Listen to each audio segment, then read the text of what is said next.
Hi, today I want to talk to you about something. I've been watching a lot more videos on YouTube, and before I get started with this video, I want to say me and my girlfriend are what you would call amateur preppers. Okay, we are not going to spend $20,000 for a bunch of solar. We're not going to spend $5,000 for a wind generator or anything like that. While we do try to be prepared for things that are coming, bad storms, possible floods. I live in Montana, so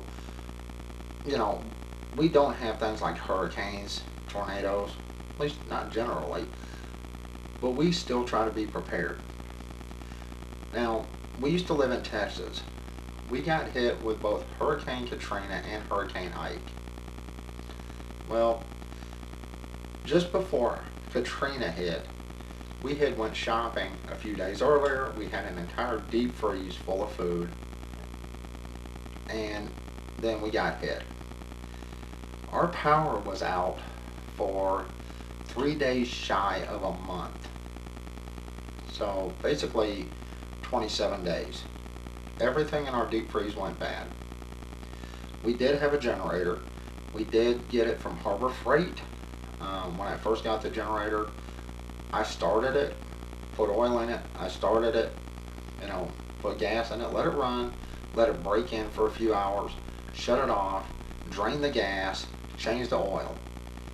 Well, next time the power went out, which was not that long after we got the power back on, I went to start it and it never started again. So we ended up buying a DC to AC inverter. I have talked about these before, and the reason I'm talking about these now is I'm going to compare certain things for an emergency situation or a complete grid down situation to where everything is gone. There will be no cars on the road, there will be no stores open.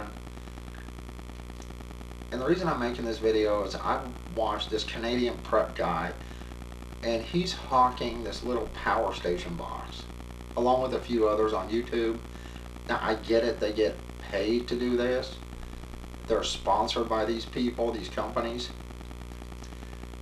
But another guy on YouTube did a test on this box that has the electrical outlets, it has a pure sine wave inverter, and a battery. Now this is supposed to be able to be charged through solar, but unfortunately you have to buy their equipment, their solar panels, their solar connections. You can't just buy this thing and then go get solar panels from somewhere else. Now this little box costs like $1,300 to $1,500, if not more. And the guy that did the test on it, this little thing says it's rated for 1,500 watts to like 3,000 watts. Well, the guy that did the test on it, he's like, this barely puts out 500. And if you look at the website that they sell these on, they even say, it may say 1,500 watts to up to 3,000, but continuous output is no more than 500 watts. So a lot of people would think about buying something like this for an emergency situation. 500 watts is not a lot of power. And you are paying well over $1,000. So I'm going to talk about the good and the bad things about a lot of things today. I will try not to make this video super long. First, those power boxes. Even if you get one, and you think, hey, yeah, I'm going to stick it in my closet and it's going to be fine forever. That's not the case. They still have to be charged. Batteries still go down. It has a lithium battery in it. Most lithium batteries do not do well in extreme heat or extreme cold. So if you live in an area like me to where there's snow, it's below freezing, something like that wouldn't be worth the cost. Now, where you live, if you're willing to spend the money on this and buy their solar panels for this specific type of box, and you can keep your wattage under 500 watts, sure, it may be something decent for you, but to me, that's more for people with more money than sense. Because do you know how many solar panels and batteries you can buy for $1,300 to $1,500? A lot. Next, I'm going to talk about generators. There's basically umpteen different million types of generators.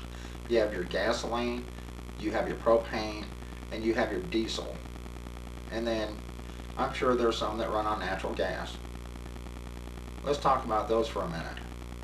In a short-term emergency where you have gas, you can get propane, or your natural gas line is still working, or you have stockpiled diesel, they're going to run for a while. What do you do after that? What do you do when the gas stations are closed? You can't get propane because, well, the propane companies are closed. Say they have to shut the gas line off because there's a fire or a gas main breaks. Your generator is a 70-pound plus paperweight. Now, people keep talking about SHTF. You know what hits the fan. In a situation like that, you're not going to be using your generator. You're not going to be using pretty much anything unless you have solar, wind, hydro, which I will talk about those, or some type of inverter in a way to produce power.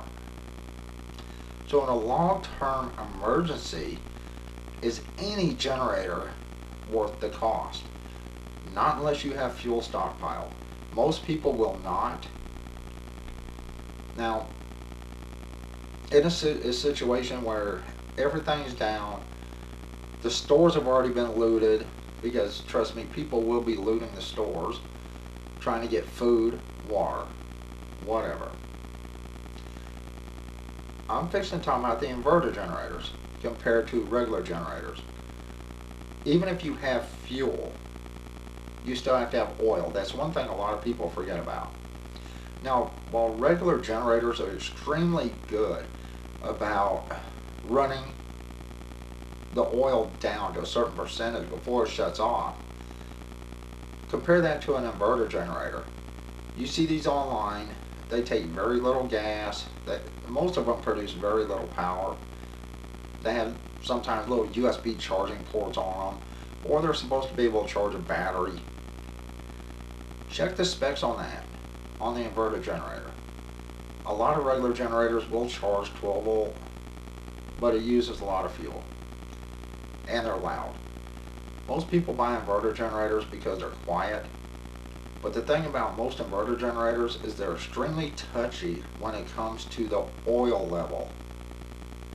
That oil can drop just a hair and it'll shut the generator down. Most of those generators say place on a flat level surface. If you have nowhere to put that where it's a flat level surface, it can throw that oil indicator off and it can shut the generator down. Everything I'm going to talk about has its good points and its bad points. The reason I'm making this is I'm so sick of people telling you to go buy this, buy that, when they know 100% that in a long-term emergency where gas stations won't work, you can't go out, you might not have fuel to run this, or you don't have a way to charge it, is not going to do you any good. Alright, we've covered the little power boxes, we've covered generators. Now I'm going to talk about windmills. The windmills you can buy for home, it takes a certain speed to start producing power. So if you don't have that wind speed, you're not going to get power or nowhere near full power. Most windmills that are rated for like 500 watts will maybe put out 190 at best. Alright? And if the speed of the wind gets too high, they have brakes to stop the windmill from spinning to keep the windmill from getting damaged. So if you're in hurricane force winds, that windmill's not going to do anything. If you're in extremely high winds, that windmill will not do anything. It will not produce anything. Alright, now we're going to talk about hydropower. Basically, the hydropower I'm going to talk about is if you live next to a river or a fast-moving stream, you can make DIY or buy a little hydro generator setup where you use some type of water wheel or a fan system that goes in the water and the fan spins and it produces power. Well, if you think about it, most people don't live next to a river, and even if they do, that river may not have the current speed. Say it does. You still have to worry about stuff coming down that river and destroying your water wheel. Once again, every one of these has advantages and disadvantages. The advantages of hydro or water power, if your current's fast enough, it will constantly produce power. Constantly. It's unlike the wind, which will pick up and slow down. Unlike solar, which doesn't work at night or if it's extremely cloudy out and if there's no sun. But once again, it has its disadvantages. You could have a log come down that river and smash into your water wheel and destroy your entire system. And like I said, most people don't live near water like that. It could flood, which will stop your water wheel, and it could short out your electronics. The water level could drop, which will be worthless to you. Okay. Now we're going to talk about solar really quick. I do have solar. Solar does work in the winter to a certain extent. I can have about half an inch of snow on my solar panels, and they'll still produce power as long as the sun is out. But where I live, if it's snowing for 2-3 days, the sun really isn't out. It's really, I guess the word you would use is hazy. So once again, it all depends on where you live, what you need to get to prepare. If you live in a city, what are you going to do? Let's say a really bad emergency happens. A hurricane comes through, destroys everything, a bunch of survivors, and I hope everybody's a survivor, but we know the reality of it. Even if a gas station's open, they're going to limit you on the amount of fuel you can get, because generally those gas stations are on a generator backup. And they are going to have a line 3 miles down the road. Now, inverters. I have shown my DC to AC inverter. My cheapest one was $99. And the reason I'm going to talk about them is because I believe in a situation, long-term situation, anything over a couple months, this would probably be your best option. And I'm going to tell you why. Once again, this depends on where you live. But I live in Montana. If it's snow outside and it's winter when this happens, most people will try to survive by sitting in their car with their heater running until they're out of gas.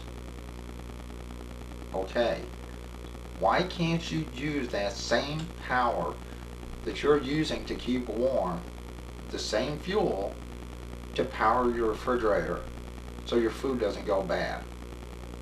You could.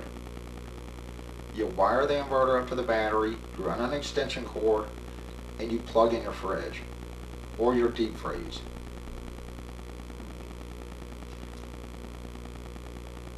I'm going to tell you about something that happened. Me and my girlfriend shortly after we came to Montana. She got a job as a live-in. She does home health. Right now she works for a nonprofit. She takes care of people. But once again, she was taking care of this woman in a chair, a power chair. This woman, like a lot of people, was kind of self-centered, but there was a lot of stuff needed to be done in her apartment, so she said, just move me in.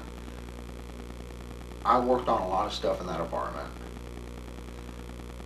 But she went somewhere. My girlfriend took her shopping. Her power chair ran out of power. And she had a handicap vehicle with a ramp in the back. And it took like 3 people to get this woman in her chair up in that vehicle because she ran out of power. They get back to the apartment. We didn't have enough extension cord to run an extension cord out to her vehicle. This is her only chair she had. So I took my smallest DC-AC inverter, the Power Bright, that I paid $99 for. I hooked it up to her van. She had a minivan that had, the whole floor was taken out and redone.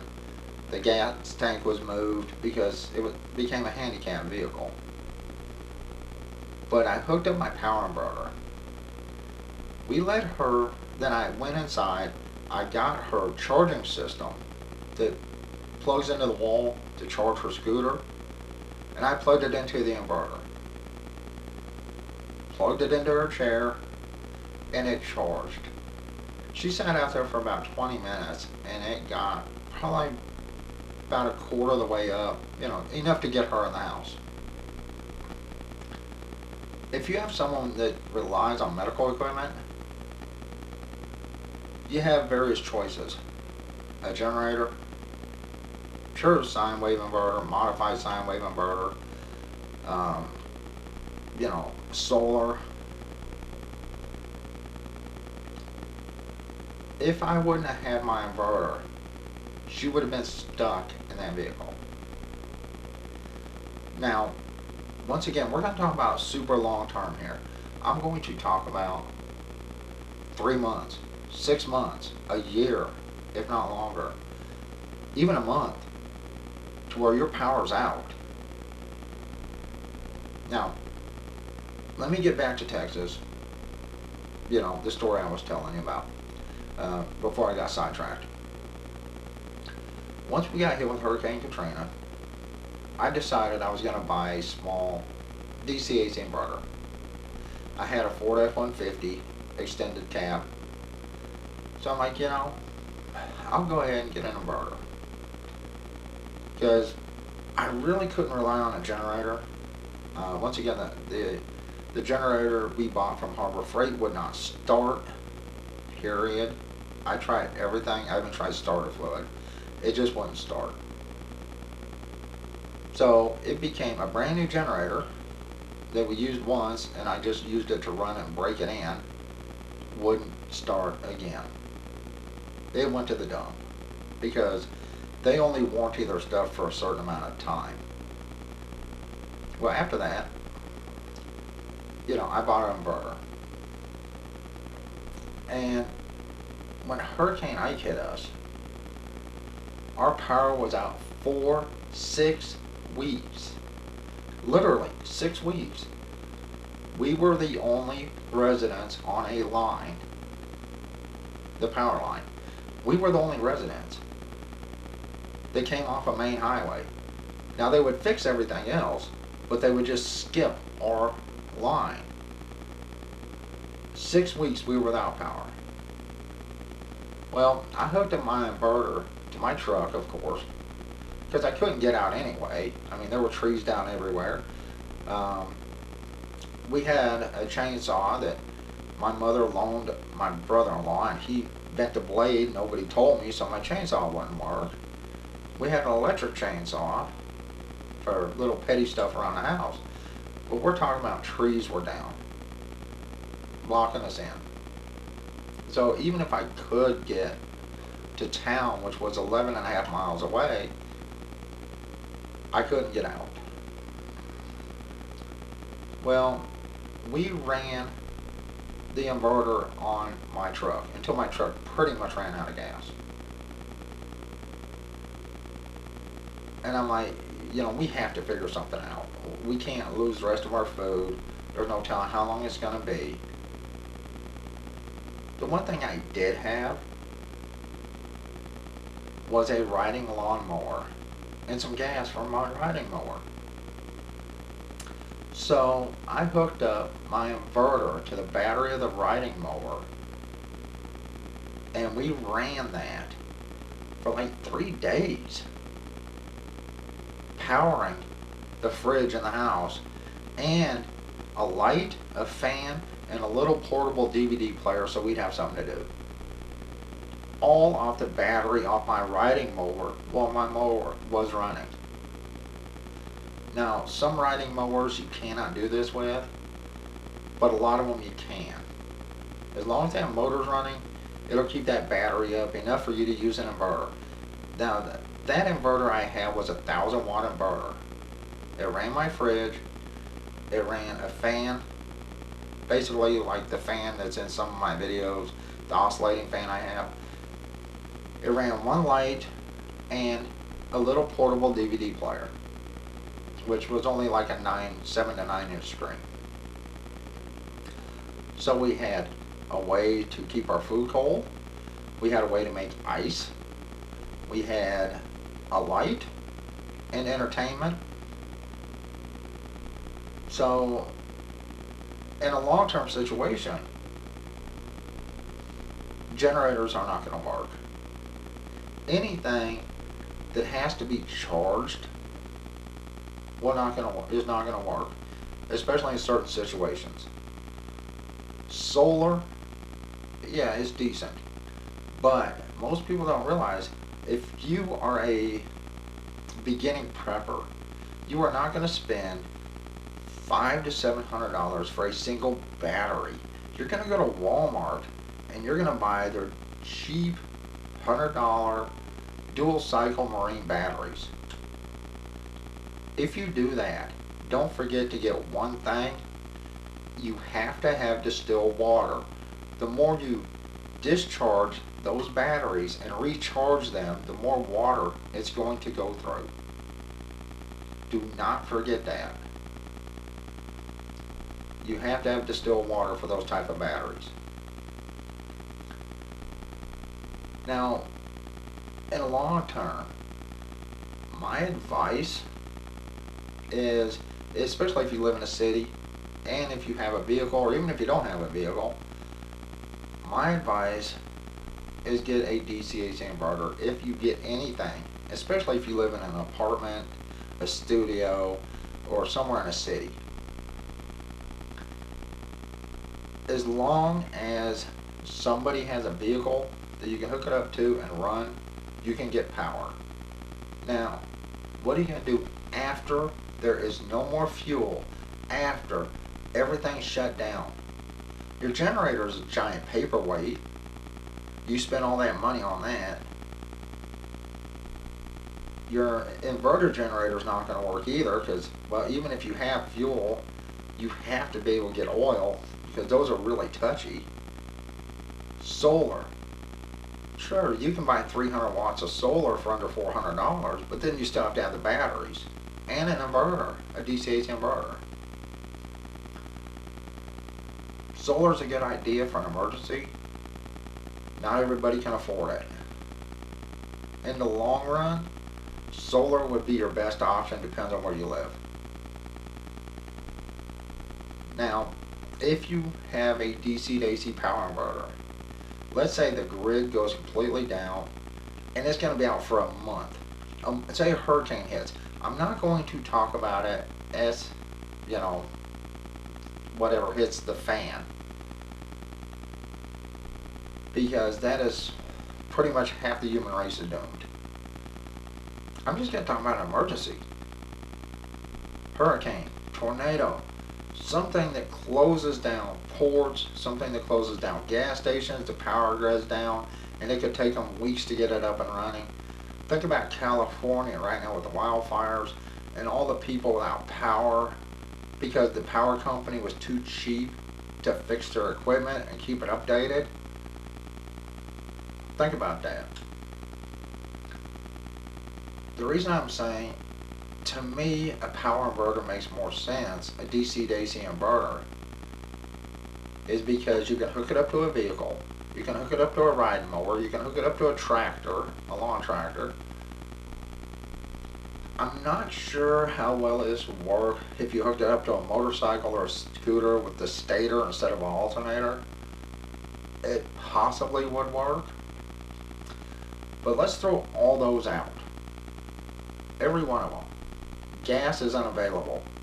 Oil is unavailable. Nothing is available. The stores are destroyed. Or people have looted them and there's nothing left. Now, if you want to keep your fridge running, it doesn't matter if you have a vehicle or not. You just have to find somebody with a vehicle.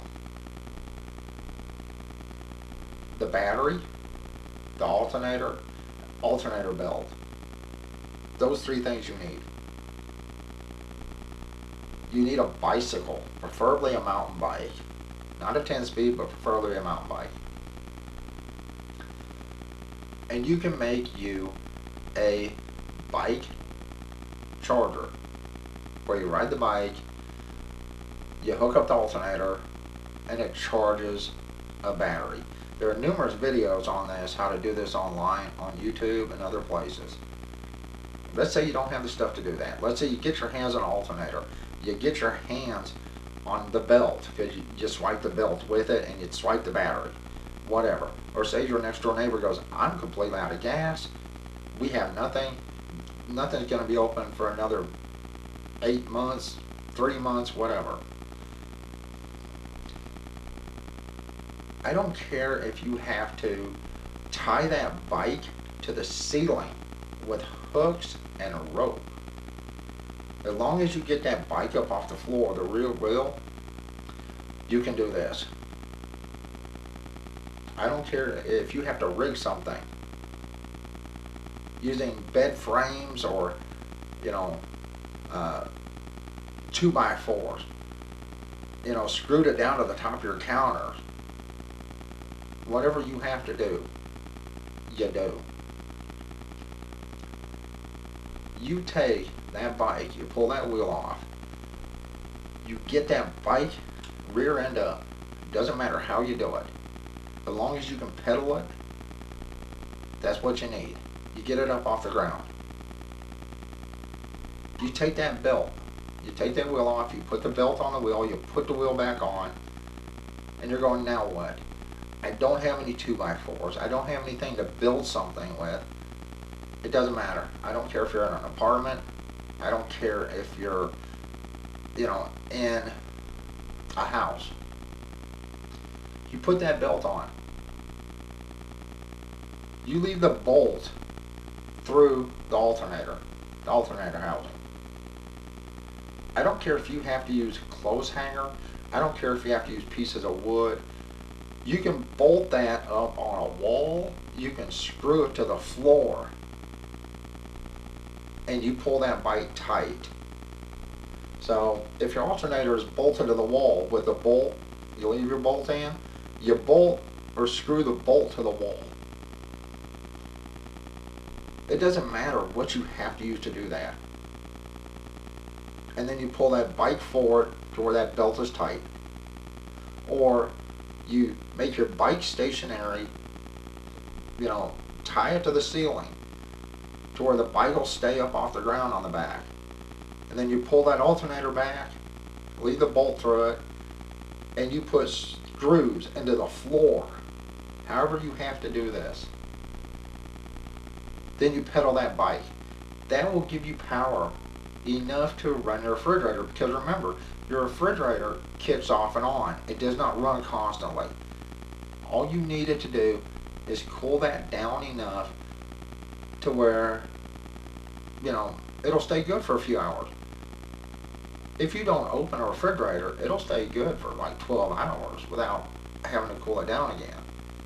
Depends on the temperature. So, to me, a DC-AC inverter makes more sense than buying a big $1,300 to $1,500 power box that has to be charged either through the wall or from solar. Having solar panels, a DC-AC inverter, even if you can't afford the solar panels, having a DC-AC inverter where you can hook it up to a vehicle to get power. And remember, your fridge doesn't have to run for long. All you have to do is have it run long enough to cool it down. So run your car for 20 minutes. Let that fridge cool, and then you shut your car off, shut your inverter off, or you can use that power elsewhere. Like I said, in a serious situation, natural disasters, you can't get access to gasoline or propane.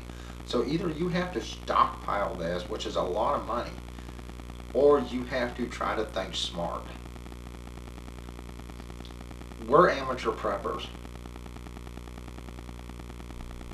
That's what we are. We're not going to spend a bunch of money on massive amounts of solar to run an entire house. All we care about, our refrigerator running, maybe charging the one laptop so we can watch something or have something to do. To where you can use the light.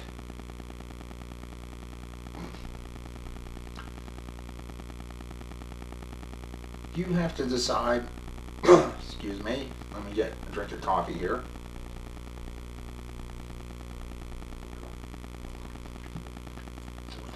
Sorry about that. You have to decide what's best for you.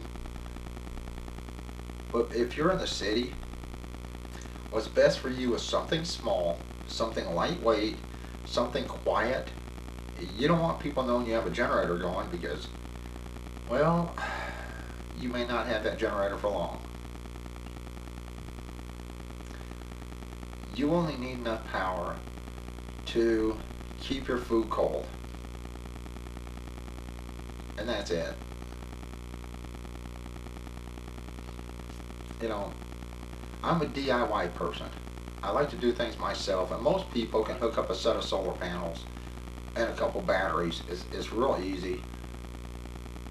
But I like to do things for myself.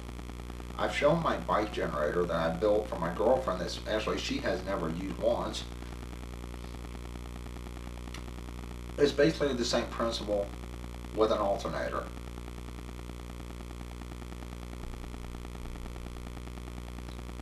But don't just run out and buy something because someone tells you to. Being prepared for an emergency is a really good thing.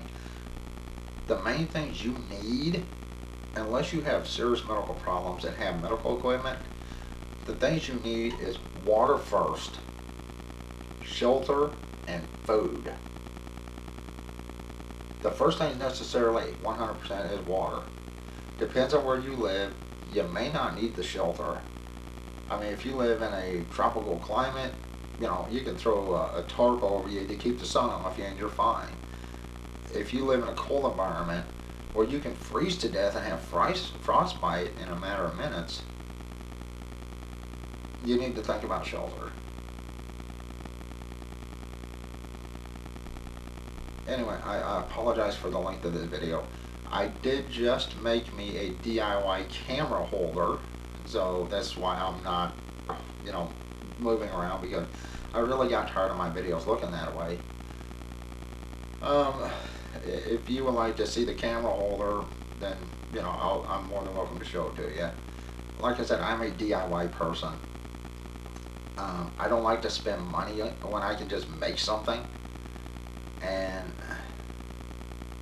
you know, a lot of people are that way. So if you want to see it, what I do, I may just stop the video and do another one on that one, on my camera holder.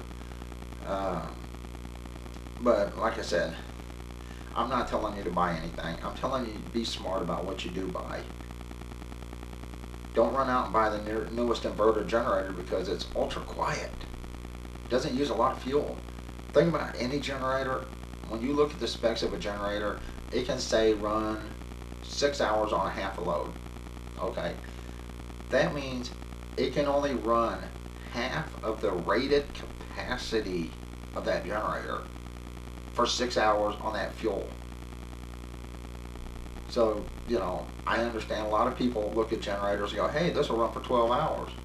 But they don't read further down. They don't read the fine print where it says half load. And if you're on a 4-gallon fuel tank, that's not very good. So, I'm pretty sure I covered almost everything from wind to hydro to solar to generators and to DC-AC inverters. Once again, if you're a prepper, stop trying to sell stuff to people you know is absolutely worthless to most people. Stop telling people go out and buy a $1,300 to $1,500 battery just because it has an inverter on it, knowing it's only going to kick out 500 watts and knowing that they'll have no way to charge it in an emergency situation. Stop telling people to go out and spend $20,000 on a bunch of solar panels when they can't afford it. If you're a prepper, you prep for an emergency. You start short term and you build up to a long term. Anyway, I do appreciate you watching. Hope the quality and sound is okay because the camera's pretty far away from me. And once again, think for yourself. Get whatever is best for you. But like I said, in a case where you have medical equipment that you have to power up or charge, generators are fine, but if you run out of gas, you're not going to charge them. That's why I believe that a DC-AC inverter in most cases would be a better option. You know, unless you have a bunch of solar or a way to actually keep them batteries charged on your medical equipment, whether you have some type of Hoyer lift or, you know, a power chair, you have to have a way to keep those charged. A generator with no gas in it or no oil is just in a really expensive paperweight, and it will do you no good. Anyway, I apologize for the length. I did not want to make this a long video. And once again, I really apologize for the length. If you want to see how I built my little DIY camera holder, I may just make a separate video and post it up after I do this one because I actually have to hold the camera then. Anyway, I'm fixing to go. Everyone have a good day.